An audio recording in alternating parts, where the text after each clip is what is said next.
There you go. What up, though? Send me the link so I can put it up. No. Yeah. Once we get that feedback, we know that we are live. We should totally go Facebook Live. We need to work on that too. Isn't that only on the app though? They need to change it to so we can do it on here. That would be awesome. Yeah. But that's why everybody has phones. Okay. We just use our phones way too. You can do it from your iPad. Your iPad, I mean. That is very true. They need to change it to. So we live right now. So what are we doing? Like we need to come on a little together. Come together. I do kind of want to show this shirt off. And like, this is a dope ass shirt. Shout out to whoever made it. It's okay. You know, whatever. Did we post it? I posted it on the group page. He posted on the group page. Did you? I'm like definitely sending it to like everybody and their mom right now. Hey, speaking of a mom, dude, 'cause I gotta hit her up. Nigga, how come I can't see that? Send me that motherfucker, man. She's talking about her mom. I'm talking about the link, nigga. I'm not even talking about my mom. No, go to the. Well, I just posted it on the. Okay, page. cool. Thank you. No thanks to you, Kirby. I was busy doing other shit, bro. The language, people. We live now?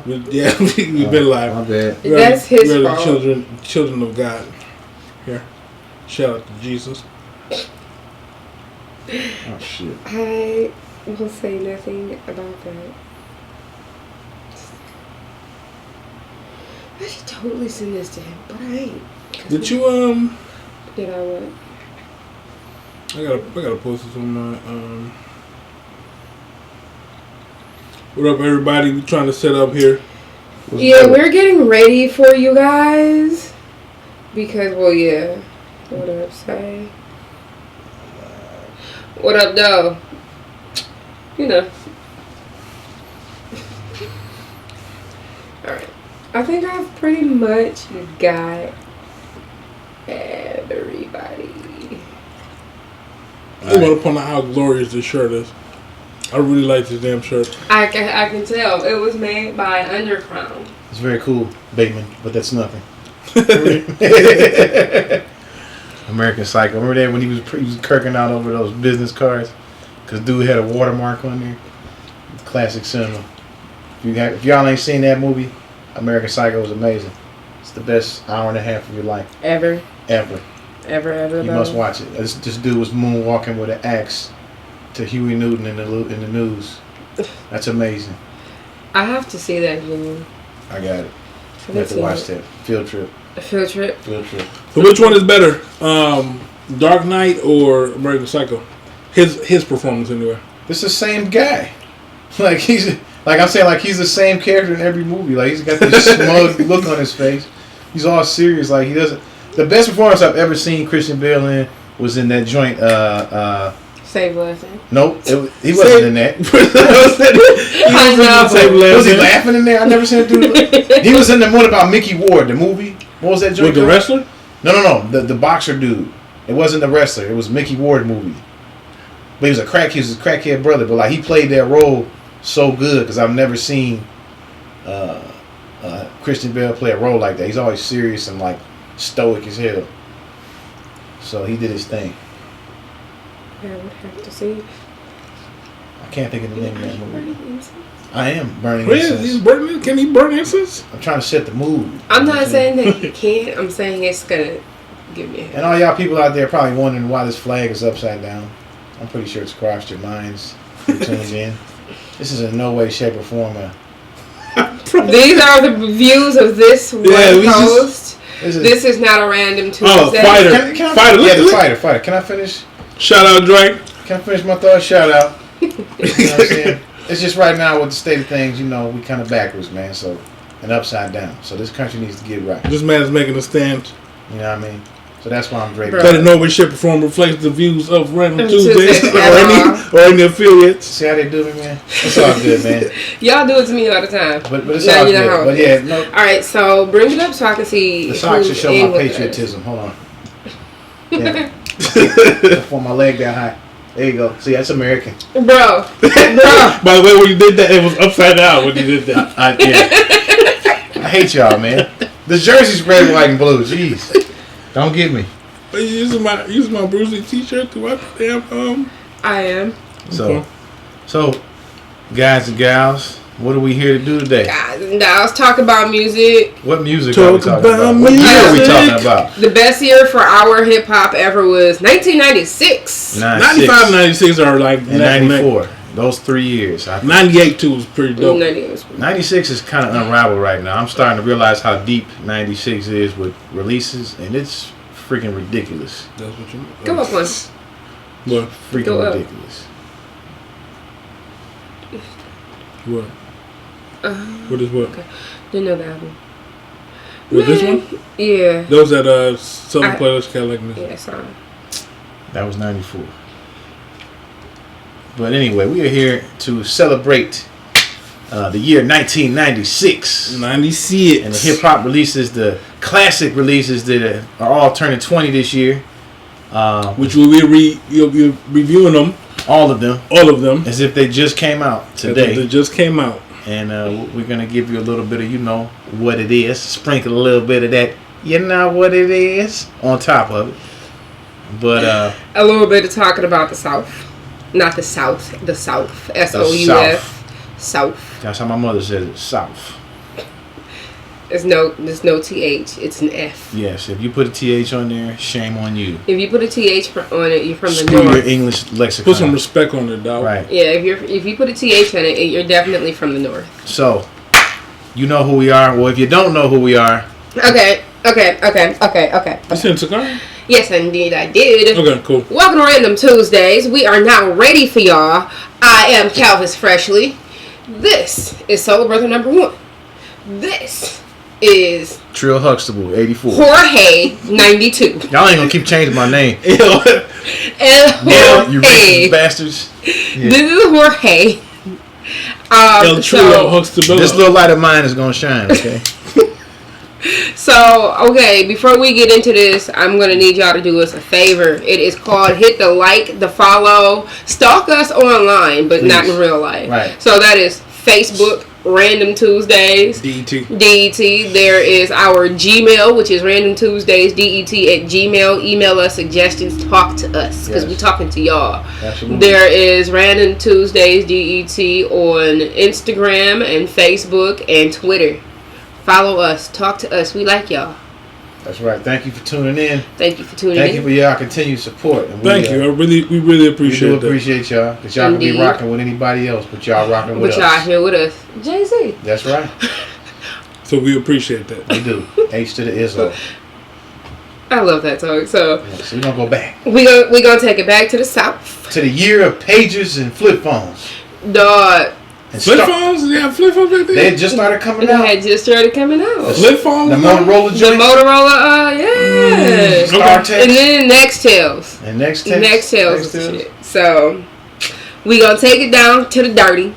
And I'm going to let this guy right here tell y'all more about who we got, what we about to be talking about.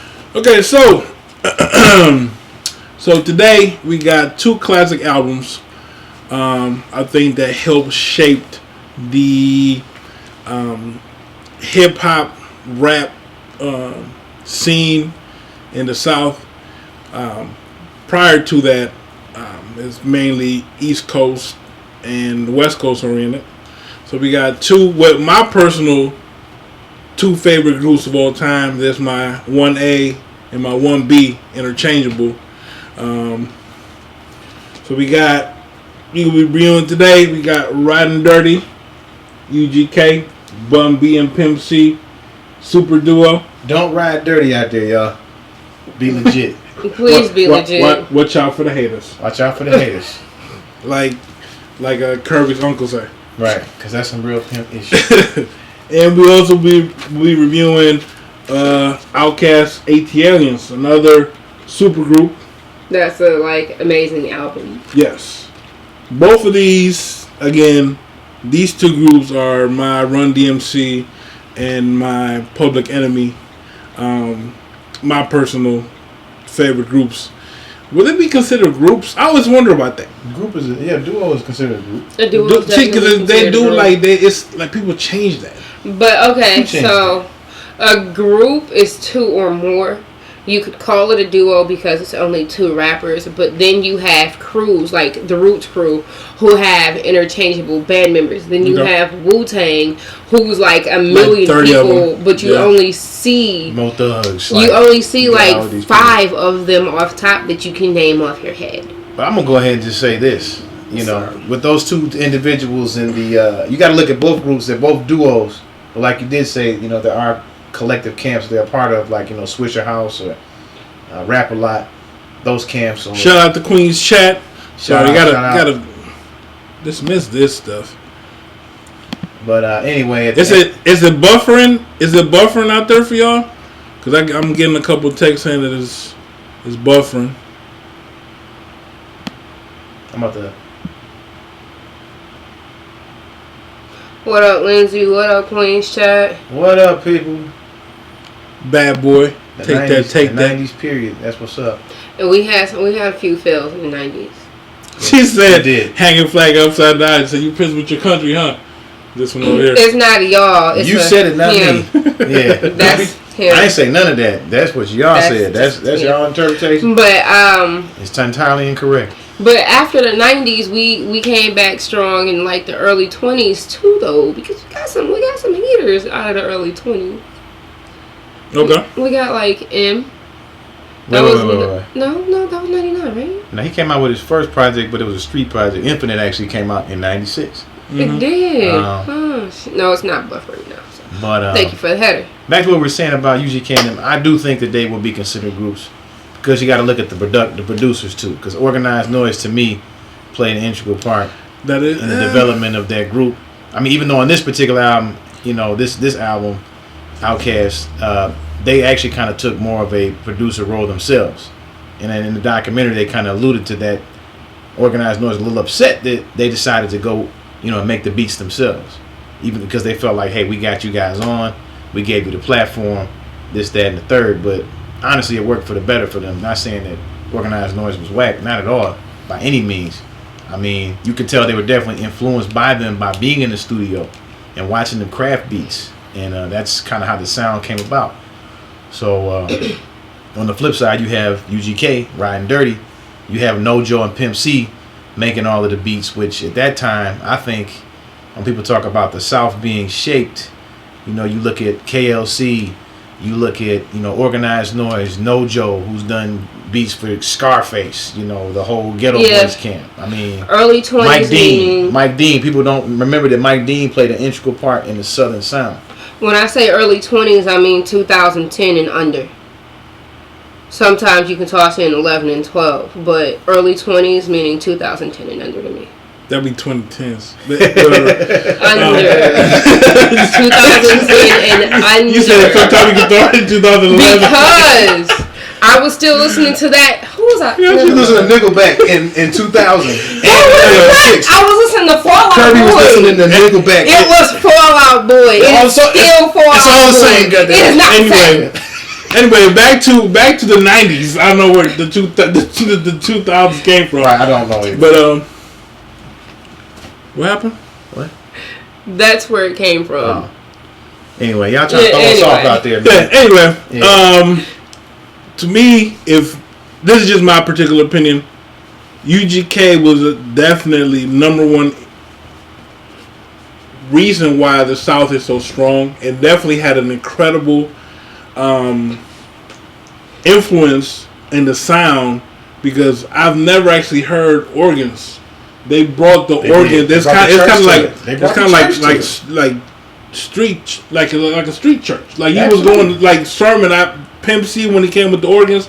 That shaped the entire Houston, the entire Texas region sound because it's like you can tell like it shaped people like Crit. You know, it shaped people like Chamillionaire. You got a little Flip. You got Wow, Flip. You got David Banner. You know, like people. A lot of those people got actually influenced by. I feel like T.I. came in way too late. Yeah, I mean he did, but I'm just saying you could tell listening to his early music that he was definitely influenced by this album. Yeah.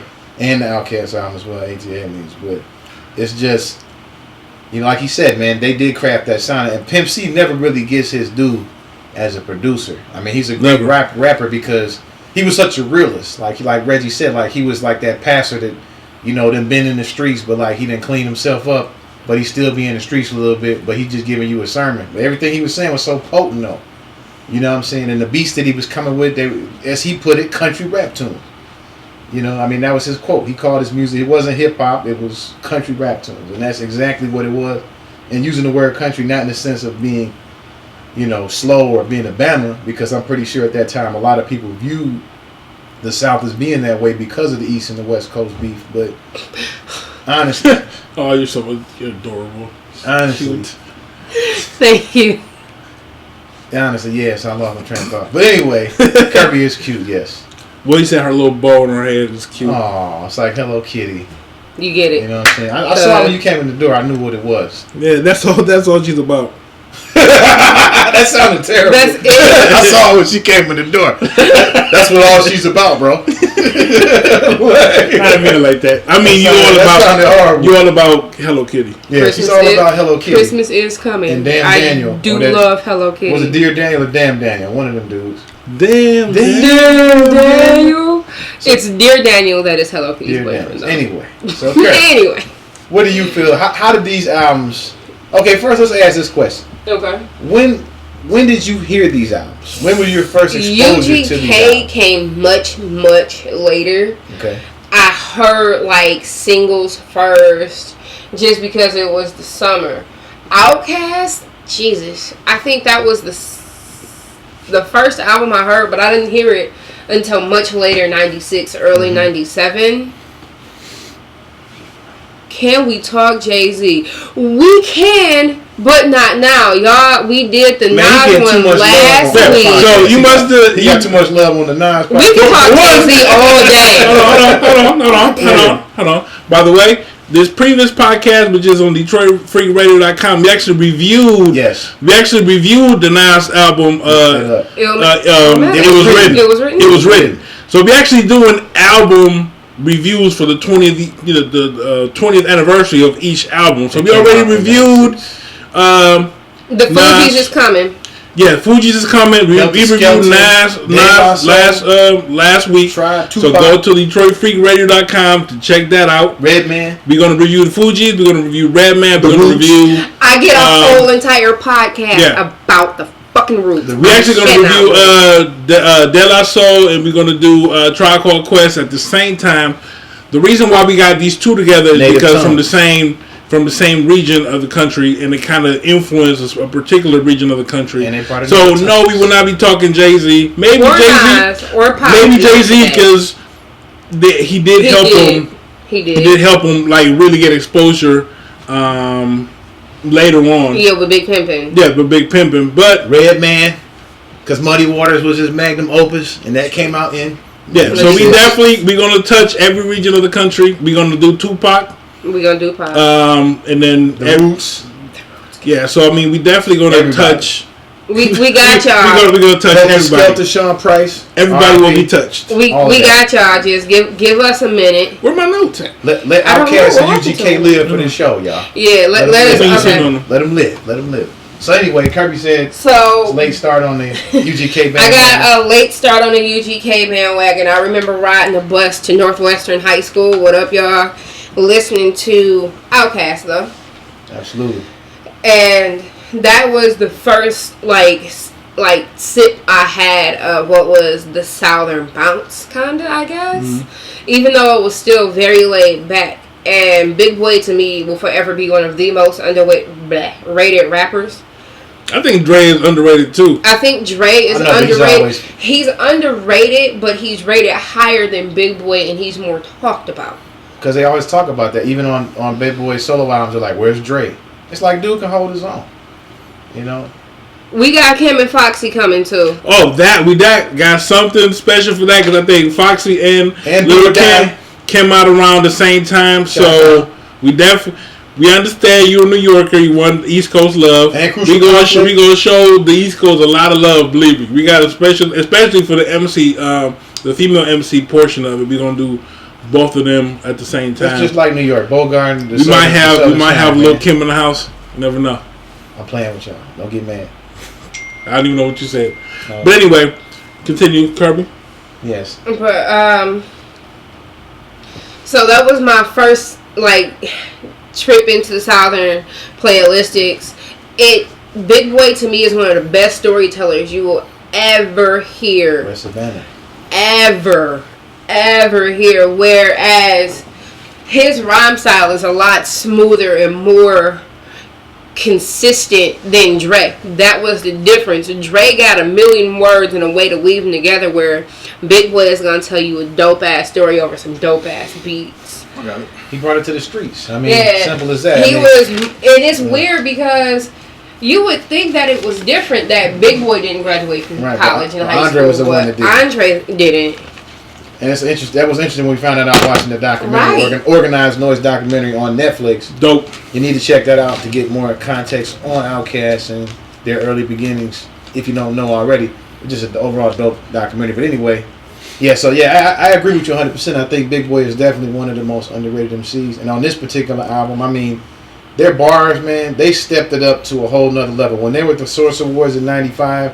And got booed. In the heat of the whole East Coast West Coast feud, like when they got up there and he said, the South has something to say. Like, I feel like he said, "Show your spanking, son." Oh, okay. Still thinking about spanking. Anyway, I'm just gonna put my kneecap in the picture now.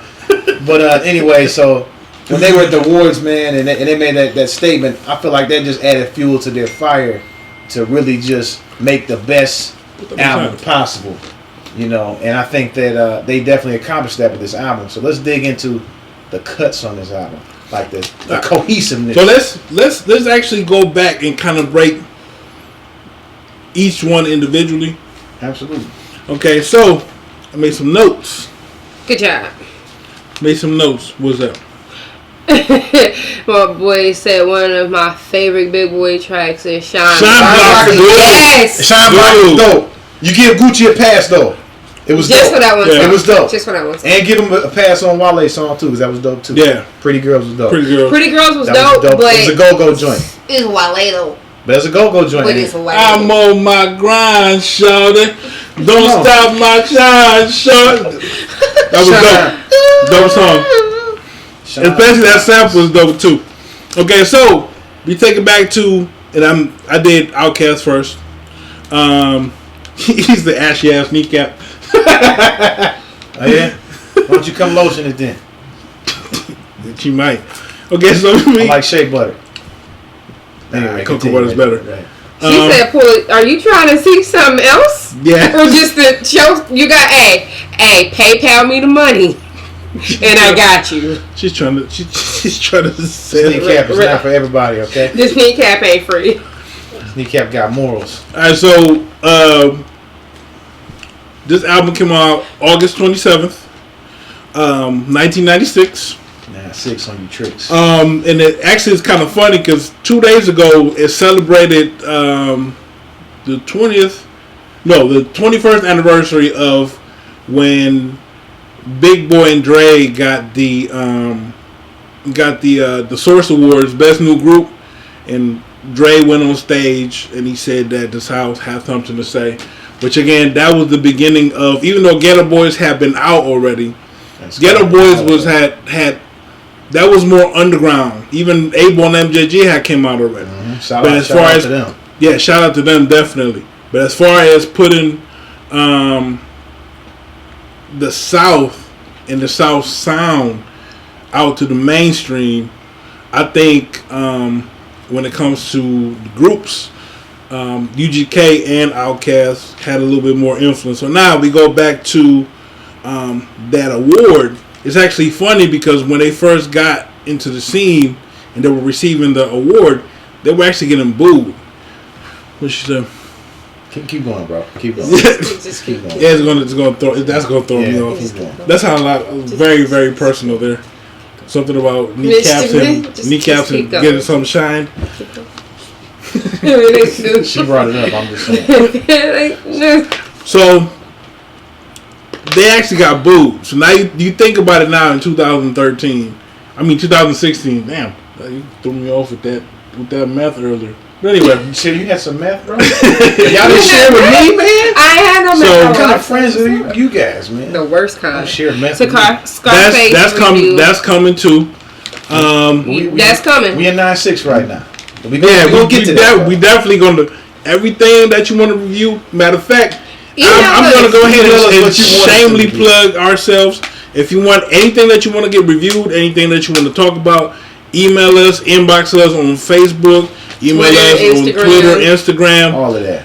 As y'all can tell. We read all of that. You can send a dove with the list on it. No, you Yeah. can definitely send us messenger pigeons, smoke signals. If you know us, text us.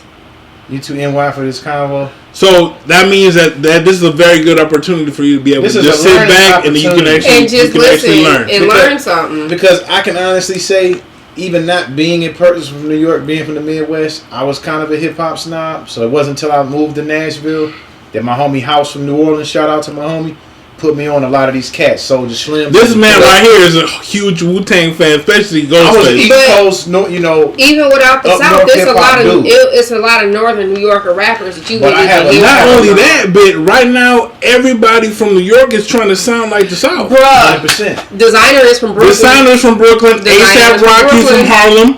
I mean, A$AP Rocky, he goes in that chamber though of traditional East Coast. shit ASAP is sometimes. nice though. But I mean, No. when he can't, like When even he wants him to. just using chopped and screw voice, Yeah. that is the Southern Flatbush UGK. Zombies, they kind of Yeah. they draw from everywhere, which is dope. I like this Flatbush Zombies. Shout out to them. Yeah, they nice. But yeah, back to what you were saying. So it's kind of crazy to think that in 2016 you would think that a group like Outkast would actually get booed in public while receiving An award. an award, but it happened. So out of this, actually, Elevators, which is one of their most famous songs, was their And first. you- great song. Your sister and your cousin. It was their first It's your mom and your produced. cousin too. Yeah. No, Your I always Mom- say my sister and my cousin. Okay. Why? Why you changing the words, Kirby? Because Jesus doesn't I like was that. always with Anyway. my sister and my cousin. Okay, so- That was their first. I'm That was sorry. their first song that they actually produced outside of Organized Noise.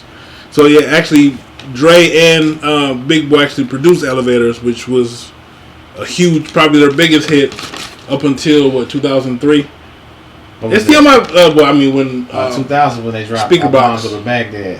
now, I think until Fresh So Clean and Miss Jackson is bigger than that. And those are all on the same album, by the way. Yeah. So that was just huge album. So itself. there were 35 songs written for this album. They only picked 14. Now, what songs were missed or taken out of this? 35 and they picked. I would 14. love. I want to hear the B-sides.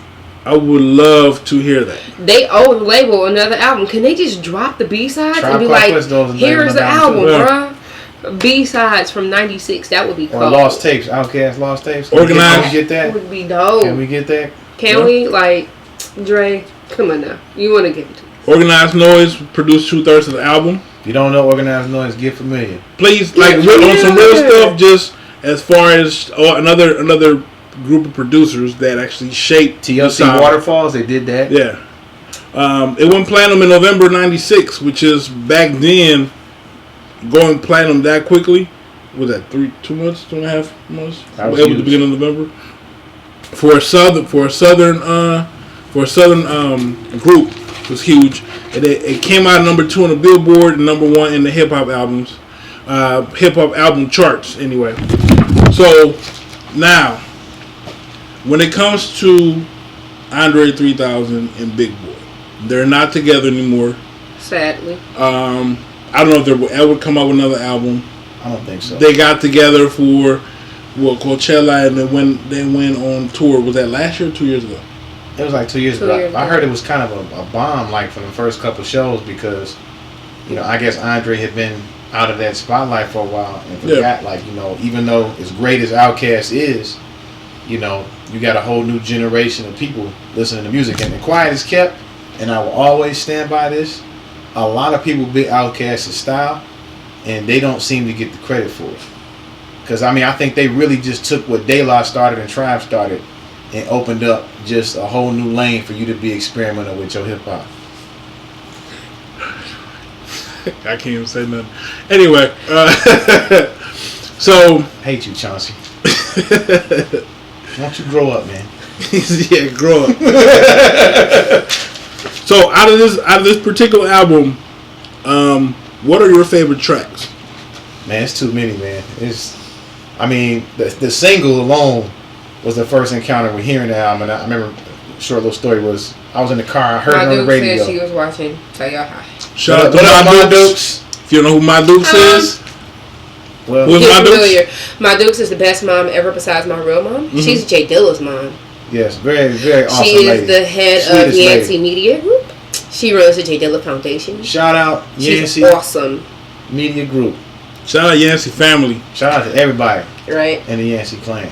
Pretty much. But yeah, the first time I actually heard the song "Elevators" was in the car, it was on the radio, and I remember that being the hardest beat I had ever heard in my life. And I remember the rapping was just insane, like, and it was just crazy, and it was the perfect song because it was just like the lyrics was dope, the beat was dope, and the hook was dope because it just all stuck to you. Like no matter how many times you heard the song, when it comes on, you're gonna start rapping that song. So that song in particular is an automatic. Just the favorite. hook alone. The hook alone was glorious. Yeah.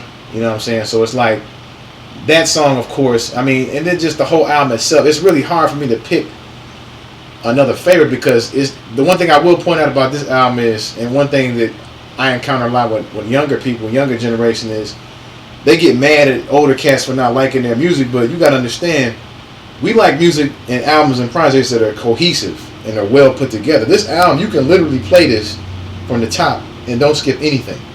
There was one It's song perfect.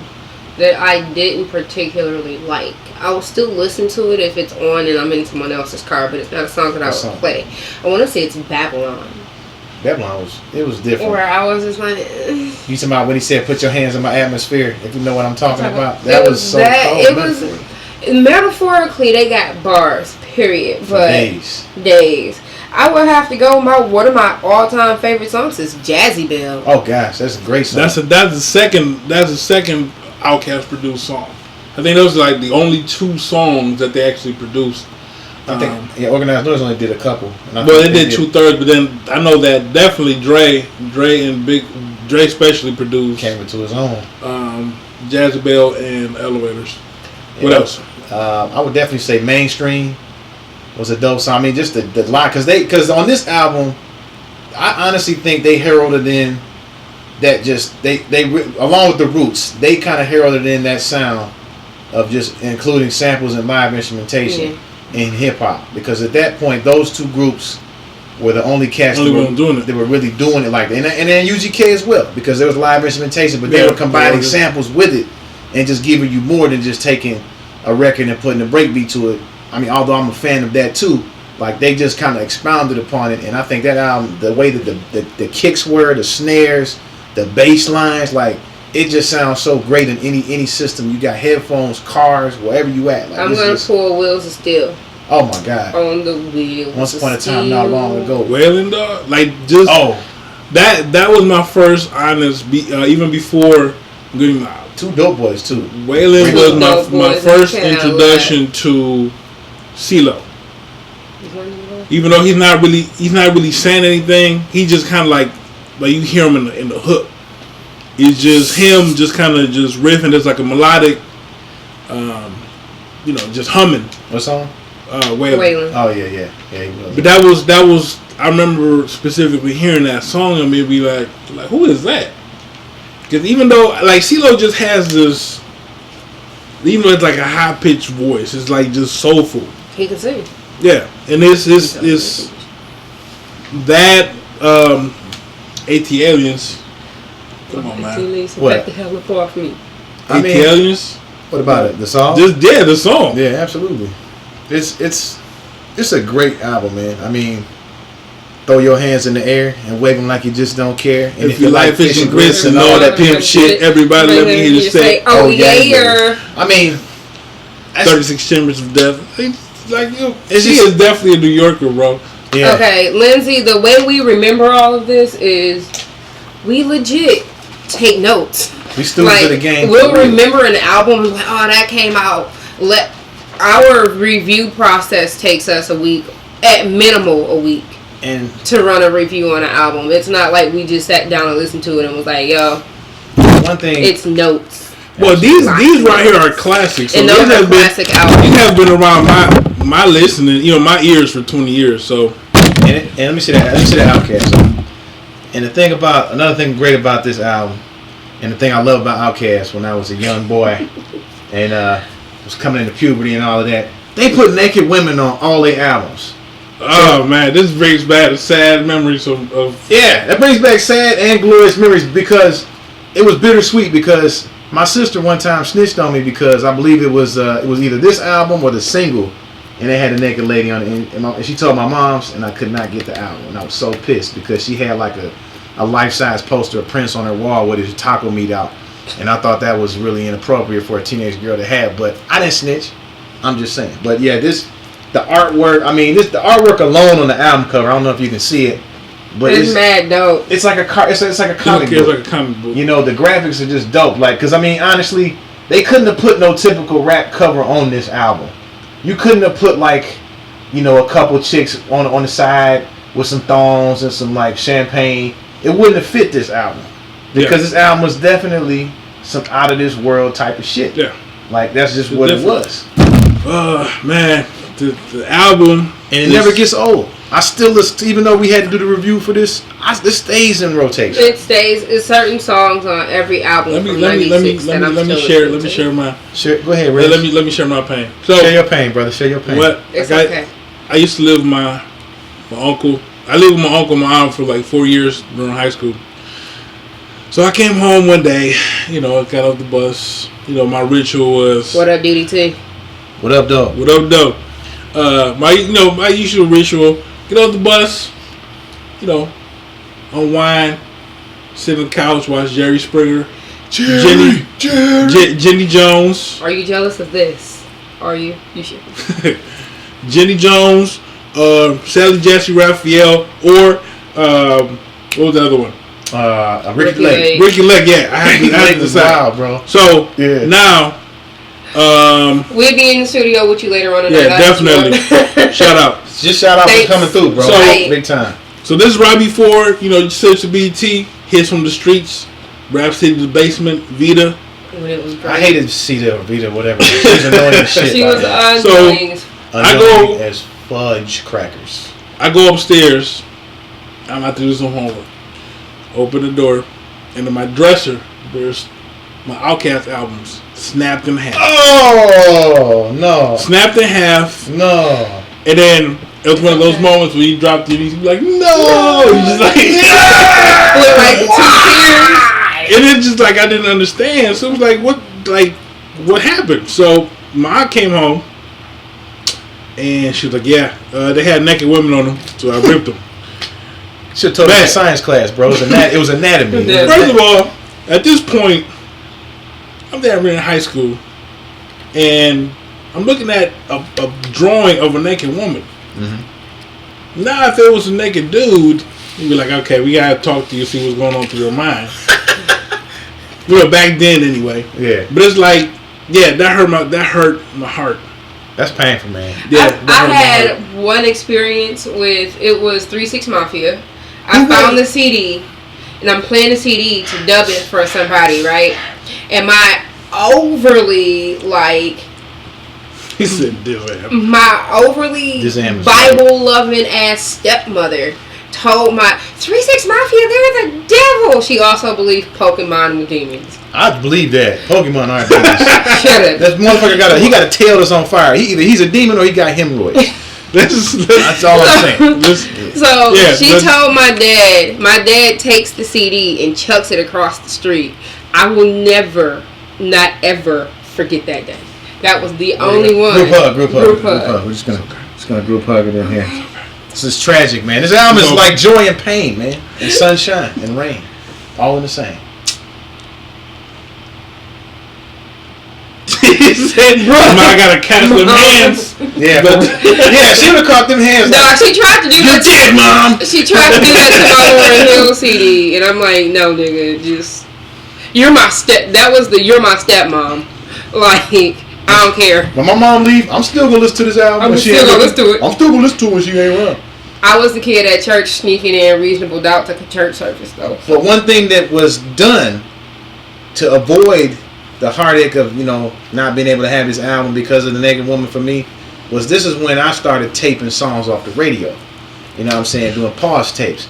And that was how, and for y'all out there that maybe if y'all aren't old enough or maybe you don't remember. If you ain't never taped a song off the radio. Before there was YouTube, before there was, all of this iTunes and everything, you had to wait until you heard that song again. And it wasn't top 40 like it is to now. catch it. You know what I'm saying? And so that song and also Soul Food by Goody Mob or two songs between Outkast and that song, Me and You. Elevators. I waited for those songs to come on the radio. Not only that, but this brings us back to another time, something I used to do, catching the right moment for your voicemail. We had to hold your phone. You have to hold your phone to the radio, all right, just to make sure that the perfect moment. Else together. That was the shh. Yeah. Don't talk, y'all. I'm trying to record this my voicemail for us right now. We're getting this out. Like man, shut up, man! I'm trying to record my voicemail, dog. Right. It'll be like 45 seconds of a song. Like, man, like when is this beat going to come? It's like it's a long ass voicemail. Yeah, that was crazy. Yeah, good time. Great time. Yeah. I mean, it's a good memory of this album, man. Surprised I can remember all that shit, but this is also when Jefferson used to bang for like hours, like where you could not drive down Jefferson like you can. What do you know about Jefferson? You don't know about Jefferson. What you know about parking lot pimping at the gas station, bro? Yo, private school going there. It's because I went to That's just my baby daddy. Oh my baby daddy. Just my baby daddy. Just my baby daddy. That was big. Dog, parking lot pimping right there next to Belle Isle and shit. You never been to Detroit?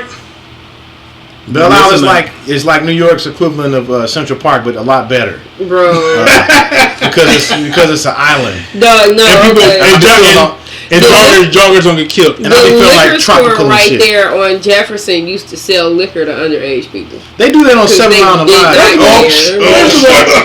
First of all, we trying to hype this up. Yeah. We trying to hype this up and you just completely throw like a negative. I just said Detroit Park was better than New York. That was pretty huge. That was a big statement. Sorry, Queen Chef. I'm not sorry, but it is better. And you should come see it. It's awesome. Yeah, you definitely come to Detroit. So now.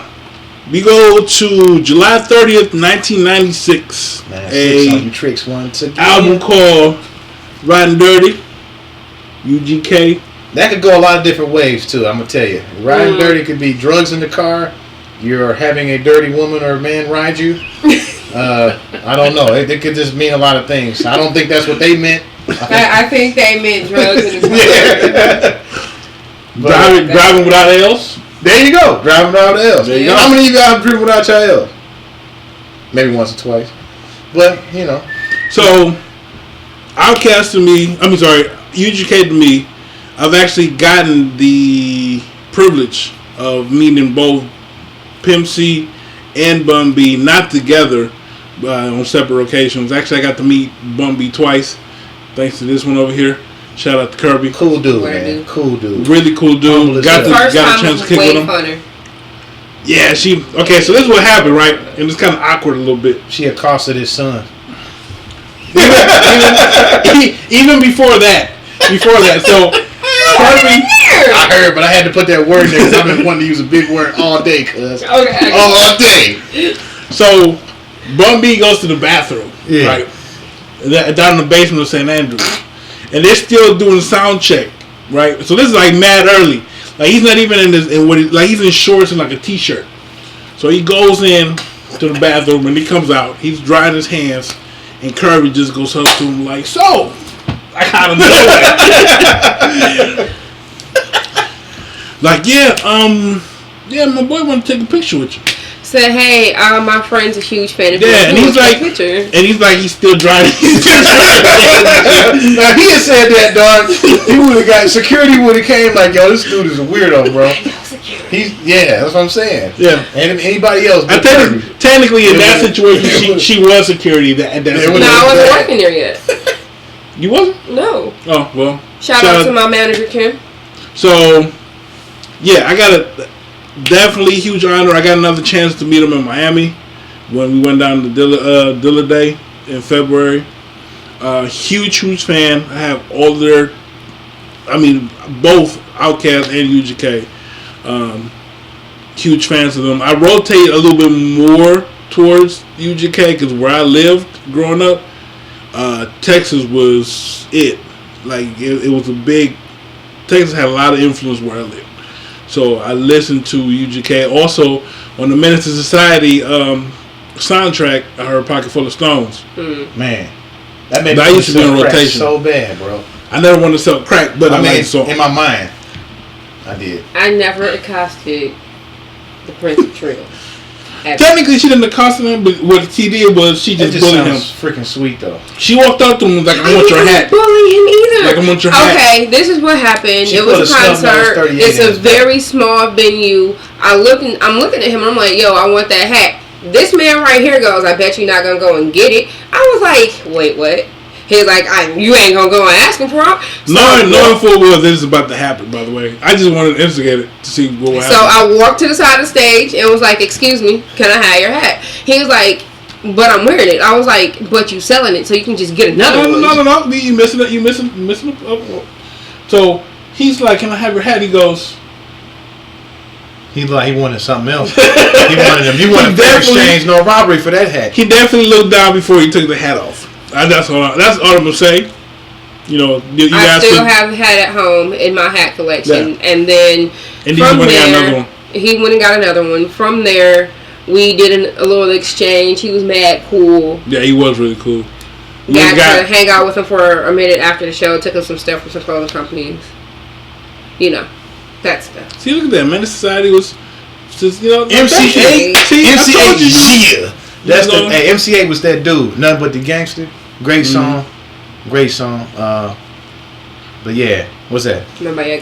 Straight up menace. Thank you. Straight up menace. Yep. But yeah, UGK is just So this particular album, there's a couple of songs that definitely defined the sound of the South, and then also not only the sound but the culture, because they kind of exposed a lot of the things that they were doing in Texas. Diamonds and Wood. I mean, that today, like I hear everywhere in Texas when I do go to Texas. One day, they took that sample from the Isley Brothers. I forgot who the guy was. He sounds like Ron Isley. He sounds just like Ron Isley. They got an A alike. Let me see. Did I put it?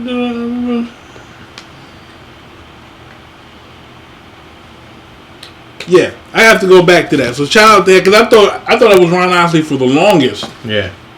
And he sounds just like him. So I really did too, though. Quiet Skip. A couple other songs that I like from the album, Riding Dirty. This is Kirby's anthem. Hold on, I gotta put my bandana on though if we're gonna do this. I didn't even know that was going. You ain't never seen her. 996. 5 bitches and pinky ring. You ain't never seen. No, bitch, rolling this. That was a UGK break for y'all. Really? You know how we had a juice break that one show? That was a UGK break. I didn't mean to do that. Riding Dirty sample that Maynard Ferguson. That's another thing that kind of gravitated me towards them. Yeah. Because my mom played that all the time. Yeah. The original sample, and I'm like, man, they using it, huh? Let me see the album. There you go. Yeah, so I'm like, they using this music that my parents used to listen to on a regular basis, and they're sampling them. Like, that's 96, so I'm what, 11? So it's just one of those things that definitely gravitated me towards them. They were grittier than other groups, which I actually liked. And what they were actually talking about was what they were living, instead of spitting, fantasies like a lot of rappers did then, and especially now.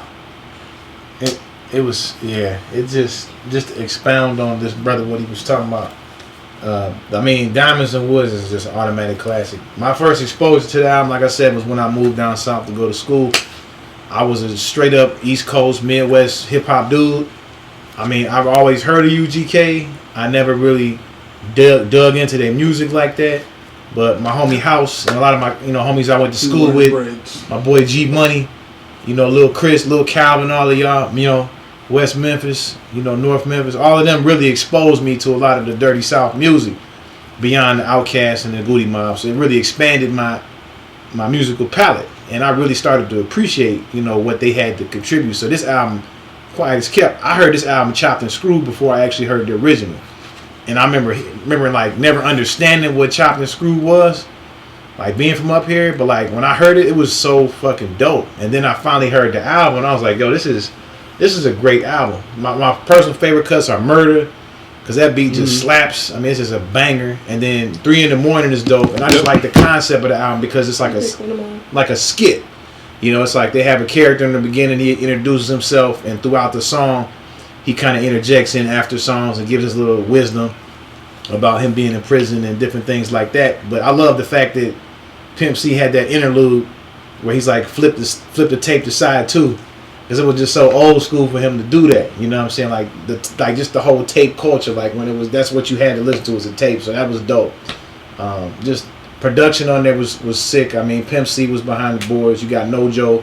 Like I said earlier, Nojo did beats for Scarface. He did the Diary album for him. Dog, the Diary is great album. So you can tell, Nojo. Shout out to New Orleans too, because that's where he's from, and he helped, kind of helm that Houston sound as well. Shout out to my dad. He's watching all the way from Mexico. Shout out. Hi. Shout out, Pops. Awesome dude. Awesome guy. Sir, cool. My bad. No, you good. But like I said, man, just to piggyback on what he said, this album, along with Outkast, coming out in '96, I don't think people outside of the South or people who are just really open-minded really appreciated the quality of these albums compared to, All Eyes on Me or any of the other albums at that point. But I mean, to me, these albums are great. I mean, for them to really set the tone for the Southern takeover of hip hop, I mean, I think they definitely solidified that spot. And they definitely sparked that come up. You know what I'm saying? They were already doing stuff. It weren't like they were just quiet. You know what I'm saying? They've been doing music, but I think these 2 albums in particular just solidified that flag being planted. Like, look, we here. We got more heat.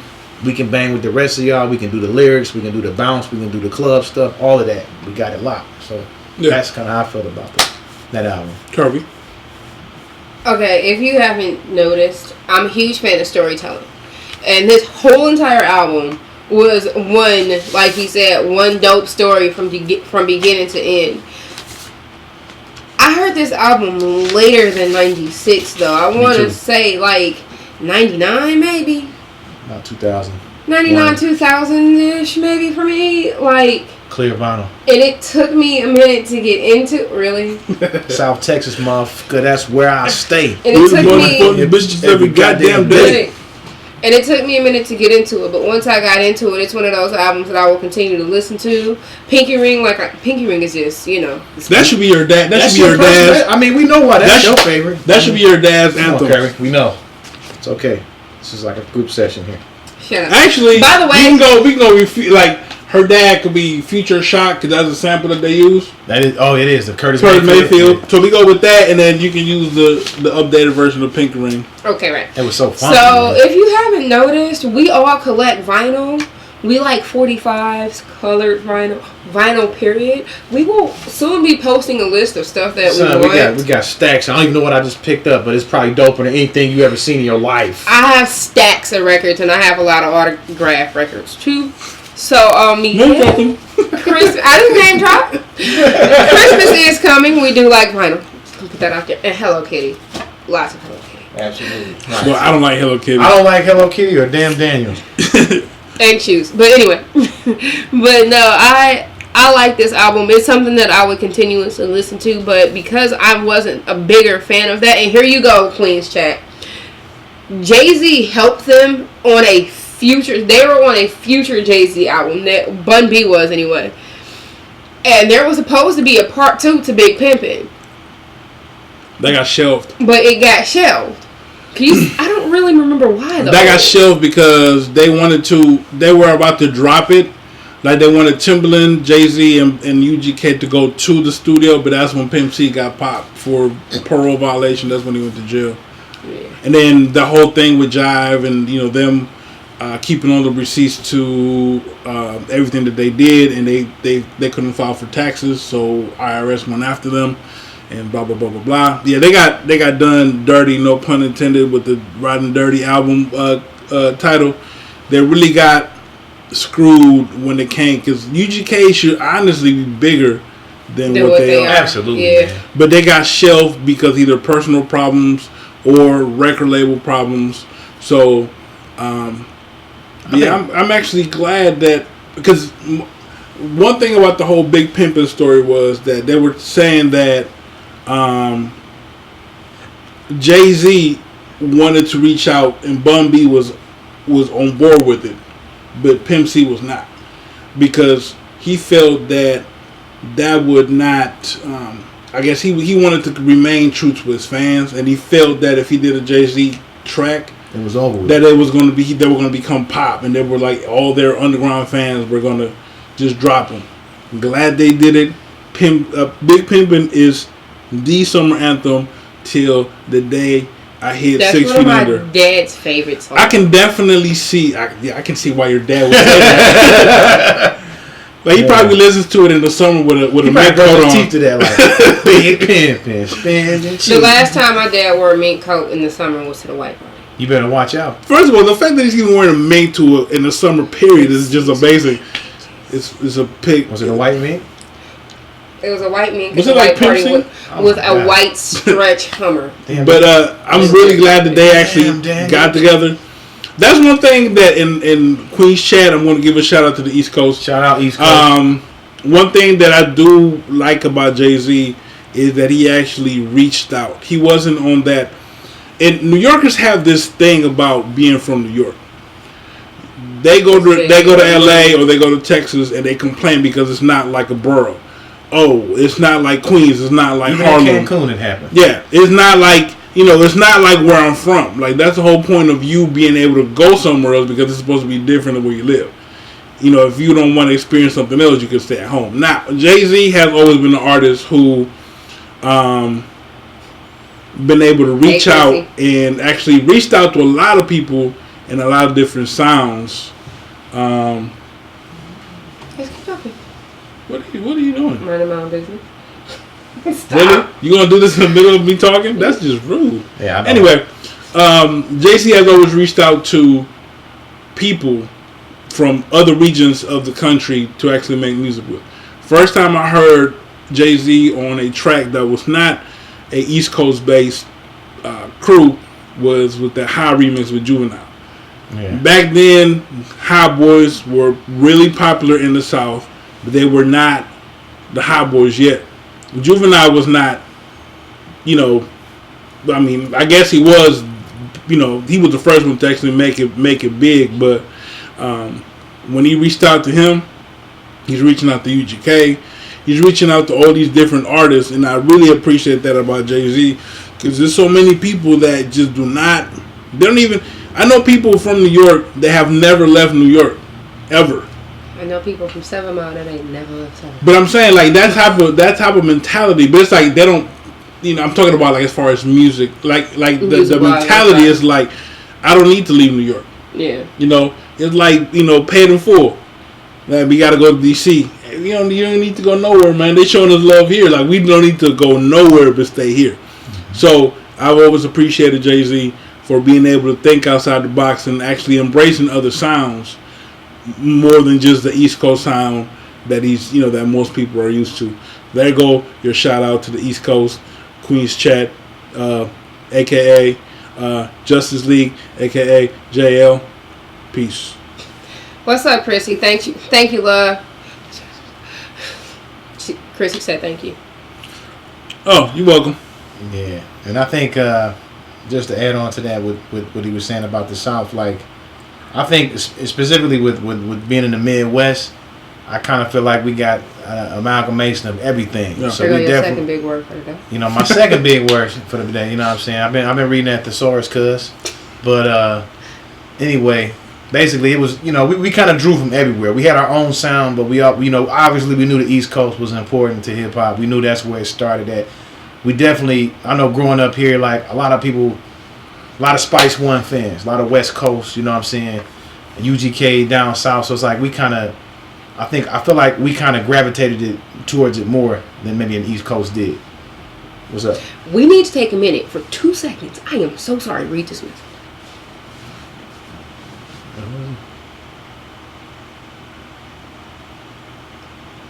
You see that? Can I read? You can read. Oh yeah! Yeah. Eat some tacos tonight. Gonna eat some tacos. And don't know how we gonna buy you. Exactly. I got 84 cents in my account, bro. Yo, I'm finna sell this jersey. It's going on bidding it off right now. We will be calling all day. Man, Chest Okay, hurting man. off. This is Bruce Lee wearing the Jordan 11. Ma, we will be calling you Saturday. Yes, thank you, Absolutely. thank you, thank you, thank you, thank you. We My really million appreciate thank that. yous. Man, That's so dope. that is dope. very extremely dope. Very dope. Can't tell y'all, Can't tell y'all. but no, Just know. It's just that we there, dope. dog. We are there. Just know that you would. Yeah. Be there. Oh. Are you singing Michael McDonald? I was. That's awesome. I'm a Yamo. Forget it. Burn this short to the ground. And for your verse, if you play Yamo Be Real one more time, I'm a Yamo burn this short to the ground. Oh man, Okay. that just really that really made my day. It was It did. Right. This Let's is go very figure out hard. how to get tacos later. Let's go. Let's acquire tacos. Let's go get a pocket full of stones. Yeah, pocket full of stone. I mean, this Tacos. album, if you was broke, I ain't gonna lie. Pick up the UGK album, and you're gonna learn a lot of things if you didn't know already We have. on what not to do or what to do. Okay, so we already, for the Queen's Chat and the New Yorkers, because I'm a New York fan, we already did Jay-Z's Reasonable Doubt. We already did Nas. However, for y'all, if you absolutely promise to tune in, we will give y'all 30 minutes on each album, so 15 minutes apiece, where we can talk to y'all and y'all can talk to us about this album, because we have already done it. But if y'all want us to do it again, we will pick a date, we will let you know, and you got to come and talk to us about this album. Yes. But on New So York, demanding. I'm very You see them demanding. hands though? You see She these got them hands. The knife hand. You see that? That'll cut necks, son. But on New York specifically, shout out Sky Zoo. He just dropped a track in the track list for his new album with Apollo Brown. We were Queen's actually Chat. part of Queen's Chat. Do y'all know who Sky Zoo is? Find out if Y'all you know who don't Sky know. Zoo is? They don't seem to like Brooklyn though. Y'all like But he's Brooklyn? so like- dope though. Like Best style. every time I mention He's Brooklyn, from Seinfeld. because they're from Do Harlem. or die, best style. Oh, y'all from I don't Harlem? even know the Justice League is from Harlem. I know ASAP, I know Rock, B is ASAP Mob is from Harlem, apparently. I didn't know Yeah. that. But yeah, he's from Harlem. Big L, shout out to all of them. Yeah, but check him out. Check out Sky Zoo. Dave East. Davies. Check out Sky Zoo, and then not only that, check out Music for My Friends. That was one of the most consistent albums I have ever heard from beginning to end, and it's hard for me to get through new albums. He was nice, And the thing about Sky, and kind of pulling it into the and combo he's about super cool too. these Southern albums, he is in the vein, even though he's obviously a traditional East Coast MC, he has definitely studied these albums. Because he crafts his albums in a manner just as those albums are crafted, because they're cohesive, and he is thinking about the whole process. He's interjecting stories and different characters into the album. So, big salute to Sky. Know the Sky Zoo. You don't know Sky Zoo? What does that mean? Is that like New York for I don't know Sky Zoo? Or do you not like him, or do you not know who he is? ASAP Mob is in Harlem, yeah. Big L was a beast. Puff, no. Puffy is not a rapper. Puff Take likes that, take Bully that. B. Puffy is not a rapper. Puffy is an entertainer. Puffy is a pimp. Puffy is a lot of shit. He is not a rapper Definitely not. at all. No. I mean, Puffy, I give him his props as a Definitely as a mogul. As a businessman, as a all businessman. day. But at the end of the day, as far as a rapper, no. I mean, you have to No. look at here, man. Look at here, JL. Let me talk to you. I'm talking to you right now, right here. When it comes to New York, best rappers come out of Brooklyn. Period. Sean Price, Biggie, And Jay. I mean, the best thing y'all got right now is Cameron and Dipset, which apparently B hates Cameron or Dipset. They got Dave East though. Dave East is. But I'm talking about like legendary stat, like the people know. Yeah. So Mace. I'm just saying, Brooklyn. Oh, you don't know him? Look him up. Yeah, He's mad. Sky was dope. We actually did a live interview with him earlier this year. Yeah. He was in the But he was here making the album that we just referring to. We actually I guess they interviewed just him. announced it, so we can say it now, right? Yeah, Yeah, he put the whole track list on his out, and it's IG. coming out So he was in right now. Detroit recording the album with a producer named Apollo Brown from Apollo Detroit. Brown. Brown. Shout out, bro. Shout out to him. We just playing. We know they shouldn't say that. Oh yeah, Queens Chat, New York. There's a cat named Conway the Machine and West Side Gun. I rock with them real Gun tough. is They from nice. Buffalo though, so I don't know if y'all rock with them, but they nice. Well, we're gonna review that too. No Way Out turns 20 this Do we year. have to? Yes. Man? That's 97, isn't it? No Way Out was 97. 96. Are you sure? Let's look that up. Just 'Cause that's a painful one to try to review there. Because Puffy's rapping was so subpar. It could. Yeah. See, but that's like. And he had it's ghostwriters that were 97. great. Well, whenever it turns 20, Yeah, it was 97. I remember. he said Puff would definitely disagree. Of course, Puff would disagree. Take that. He probably made me go get some cheesecake. Chinese suit man. I'm not getting no cheesecake, Puff. No. I'm not getting no Cambodian breast milk either. Absolutely, because I don't know nobody. From Canada. I'm gonna get you some almond milk, cuz, and you're gonna have to rock with that. That's it. That's stupid. Detroit is so out cold. I must agree with you. Detroit didn't produce some. We got Dilla, By10, All the Slum Village, Black Milk, Apollo, Royce, Eminem, Apollo, Danny Brown, Nick Speed, Guilty, Clear Soul, all of Clear Soul Forces, Quelle Chris, Chloe Chris, Chains, Nolan the Nolan, Ninja, Finale, Corona. DS. That list is so. Shout out to D-Essence. I mean Boldy. I mean, come on, we got Butter, all these Lowe's. Yeah. I mean, 97. Okay, so next year, that's true. 'Cause what I was doing was I was going in Google and they had the list. Like if you Google like albums of 97 or like 96, and I just kind of started scrolling through like from like 95 to like 99. So that's my fault. Motown, the first mall. What up, Sakari? Motown, the first mall, the first paved road, the first freeway. What up, though? What up, Jamuel? Jackson. The first car. You want to be driving cars? Northland was the first mall in America. Indoor mall. Indoor mall. And Northland was the realest all the way into the end. Even when they had You might go to buy some shoes and get your shoes jacked. Right. Shout out to Airbrush t-shirts. That's right. Real talk. and leather jackets. Dude, they used to steal Cardis in the mall in Northland and try to sell them to you in the mall while security was Can tailing we them. get Airbrush t-shirts? Yes. Those were the days. Sure. Techno, yes. Techno came out of Detroit. So if you like techno, Detroit rock, punk rock too, actually. Quiet as kept. Punk rock has a deep history here. Rock period. Very deep. I mean, who else? I mean, this is gonna. Okay, so we go wrap victory lap on y'all. Yeah. You know what I'm saying? We go grade, like we gotta give these. We gotta grades. grade the. Do we do grades. the album and the career or just the album?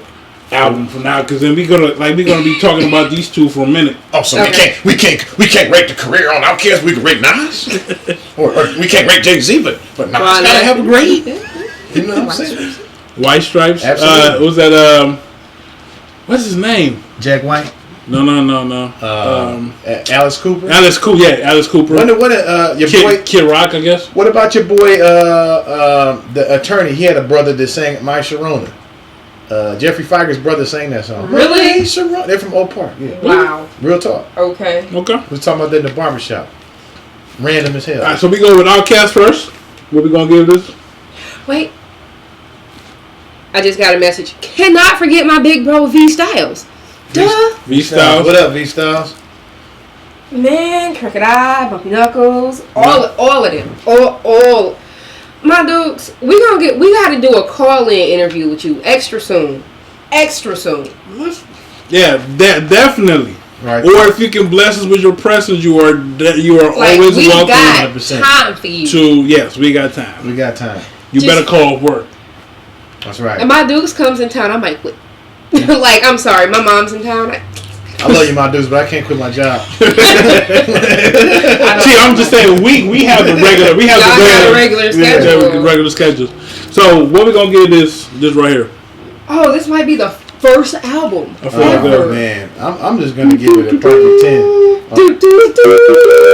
It's a 10. 10. What do y'all think out there? If you had to rate that album, it's a 10. I mean, and I'm not saying that because like we're Outkast stands, we are, but at the same time, it really is a flawless album. Yes, I mean, there's not really a flaw in this album.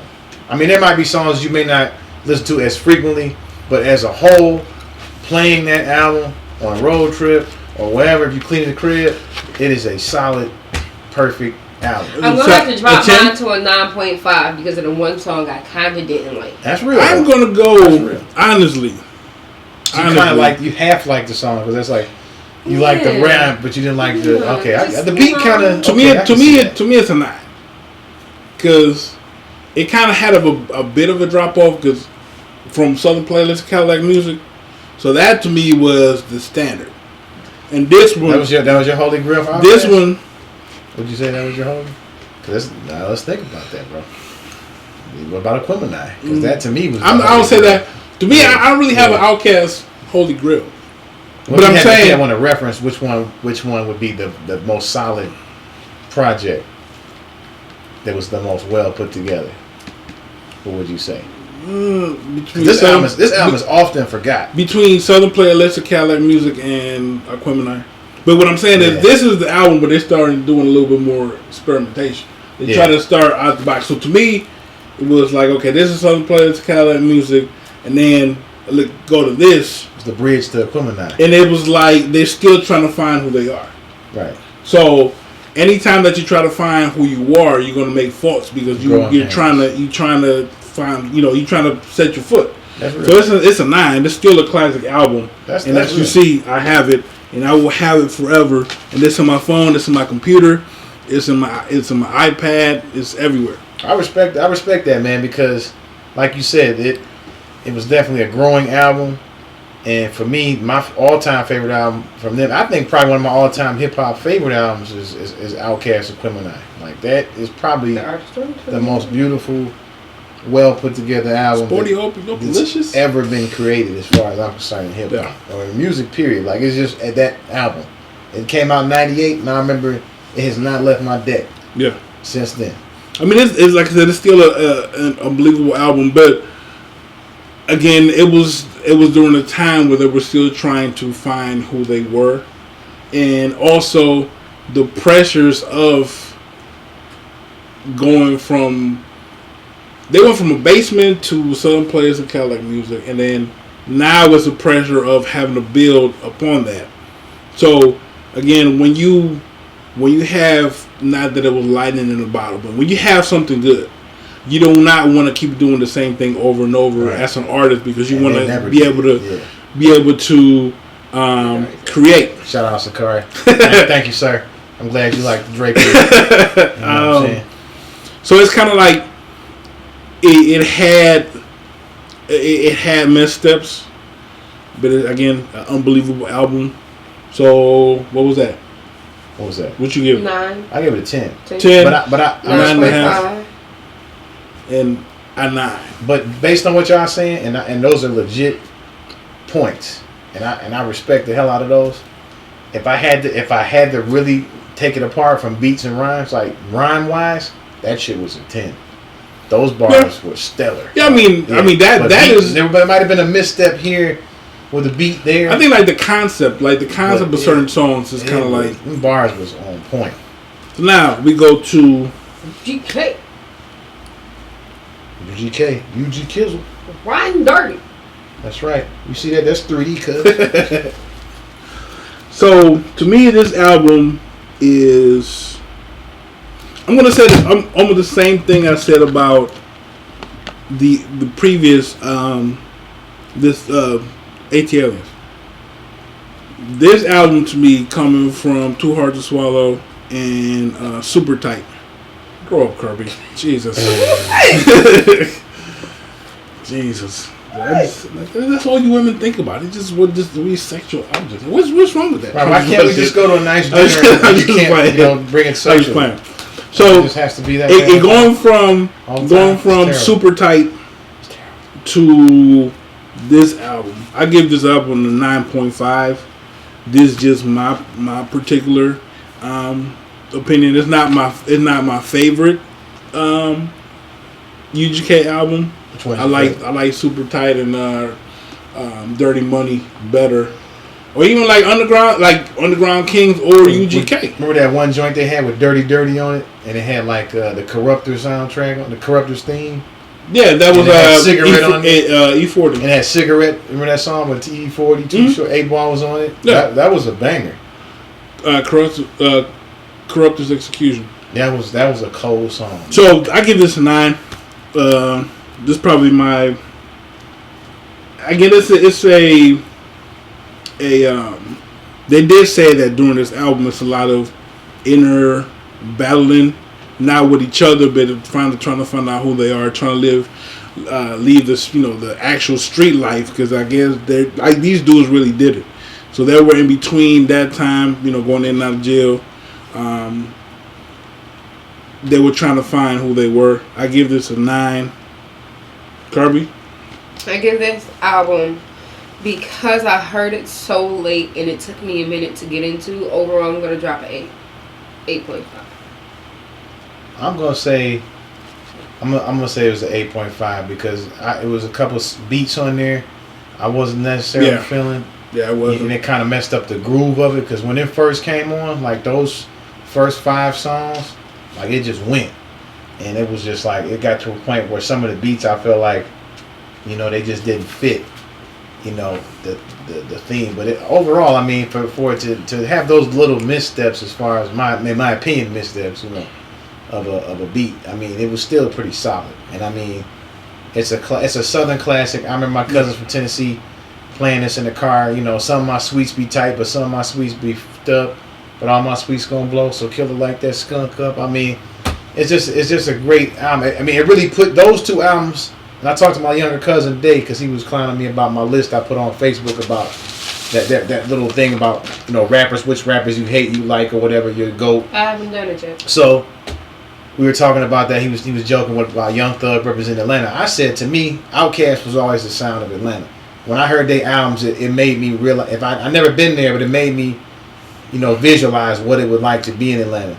It's a beautiful place. And it's exactly, nice, and just like UGK, I think about Port Arthur, Texas. Like, I've never been there, but like Houston, I can visualize the city through that album. And I think that to me is, if you're an artist, that's exactly what you would want to do when you put your product out. You want people to basically be able to come to your front step and see how you living. Yeah.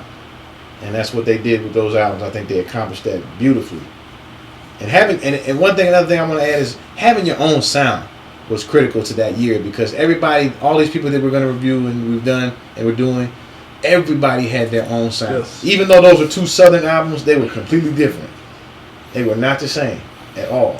Like, picking back off of that, we were talking about when we reviewed the Nas album. Yep. We were talking about how everybody during that time on the East Coast had a mafioso personality, but they were like each one had their own take on it and their own sound. Jay-Z didn't sound like Nas, even though they're both trying to play that Godfather type of role. Warren Ghost did the same. Yeah. They didn't sound the same. Biggie didn't sound the same. That's one thing that I miss is being original. Like just being able to. Do you blame the artist or the record industry? Both. I blame more the artist. Because you have a choice. Life is about choices. You could choose to take whatever they want to tell you and say, look, we want you to make this particular type of music. Now, if you really want to get this money, I'm not mad at you at the same time. But, at the same time, as from an artistic standpoint and the art form of hip-hop, I don't really rock with a lot of cats that just make music solely for that purpose, because you can tell when you listen to it, that's all they're making it for. To me, dope is dope. Dope is dope. And artists are the ones making music. Therefore, a lot of people get lost in the whole getting money thing. Mm-hmm. And they allow themselves to be shaped by those who are going to give them money. Now, if you create your own sound, dope is dope, and people are going to listen to you whether you're signed, especially now. There's so many independent artists out here. I don't know back then. Yeah, I saw that. What's up? Black Book Paul Nolan, one of the most promising rappers. Yeah, but the record industry should not run what we listen to. Absolutely not. It should be the artists who are the ones putting dope stuff out there that should shape what record labels go after and what they sign. Because I mean, I really couldn't tell you whether Future or the signer, even though the signer's from he's from Brooklyn, he's from New York. I can't tell the difference between Brooklyn and between the signer and Future, and that shouldn't happen. Everybody should be able to tell. Like back then, you knew exactly who was from where. Like you listen to Dre, you listen to Snoop Dogg, has an East Coast sound. You listen to UGK, Outkast, A-Boy, MJG, Tila. I think that's turning 22. I think that's that Peace of Mind. I think that's 20. That's a southern thing. Now we go to the East Coast. Wu-Tang, Jay-Z, Boot Camp.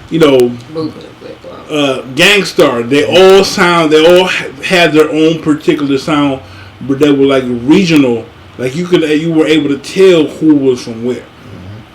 So that's just like, because at the end of the day, I don't care what the regular, like you're a business, and if you got quality music like these albums in this time, you could make it sell. It just depends on what you want to really do. You can sell anything you want to sell. It's not going to happen though. It won't, because it's not going to happen because everybody's not broken now. Yeah, and they're making the money. People go to what?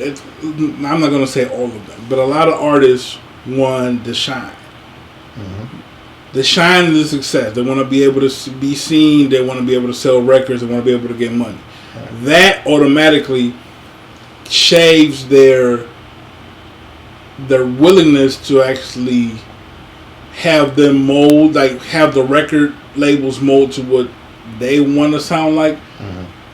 And it's like, okay, well, you're going to give me the money. I have to do whatever it's going to take for people to listen to me, which is automatically changing, What happened to just giving them a single and making an album the way they wanted to make it? Now it seems like... Because albums stopped selling at the height of iTunes. When iTunes became popular, records stopped selling, so all you had to do was make a single. Soulja Boy went platinum and got all of that money off of a single, not his album. I will say this about iTunes. This is the cons, the pros and the cons. That is one of the cons. But one of the pros of it is a lot of cats was dropping some whack shit. And I felt really mad that I coughed up that $20 that I could have bought a sandwich with, but I was such a hip hop fan. I bought the album and it was trash, and I was mad. Opposite of H2O. So I dropped $20. Method Man to Cal, the prequel. I bought that album. It was grand opening, grand closing, bro. I tried to sell it back to him that day. I went to Tail 12 when there was a mall, and they had Media Play. Media Play was there in the corner. Yep. I went in there and I bought opposite of H2O. It had 2 good songs, and it was like 15 tracks, and I was mad. Sakari says no creative control. That's why a lot of artists, especially the small, that's why Mellow Music Group right now is one of the hottest labels. That's why Fat Beats has remained one of the hottest labels, because all of these artists right now are going to labels and saying, we really don't need you, but we need that P&D, which is production and distribution. I need you to press up my stuff. I need you to put it in stores, and then let me do what I'm going to do. And that's also the 50-50 contract split. We can talk about that on another show, though, because we are at 1 hour and 24 minutes. Please do hit us up. It's been that long? It has been that long. Hit us up. So this is what we're going to do for y'all. We will be on iTunes really, really, really soon. We will have links. We will have more shows. We are still going to come and kick it with y'all on our live feed. But this is Random Tuesdays. That is Kelvis Freshly. I'm Soul Brother number 1. That is still Trill Huxtable. You Soul Brother number 1? What up, I'm though? Soul Brother number 1. Okay. And I'm K Freshly. Shout out That's to DJ Jamuel Jackson. shout out to DetroitFreakRadio.com. Follow us. DetroitFreakRadio.com. DetroitFreakRadio.com. It That's is FREQ, not like FREQ freaks out Radio.com. Yeah, Follow the Tuesdays. Thank you, crew. Follow the Random Tuesdays on everything. It is Random Tuesdays DET at Gmail, Facebook, Instagram, and Twitter. Yeah. Hit us up. We are glued to our inboxes. We will happily respond to whatever you gotta say. Yeah, we definitely, not yet, because when I blew up, I gotta have. I'm gonna have like a assassin squad of like just sexy ladies. Yes, please. All spectrums. I'm not gonna be able to answer no texts. Right. Know what I mean? Love you, Chrissy.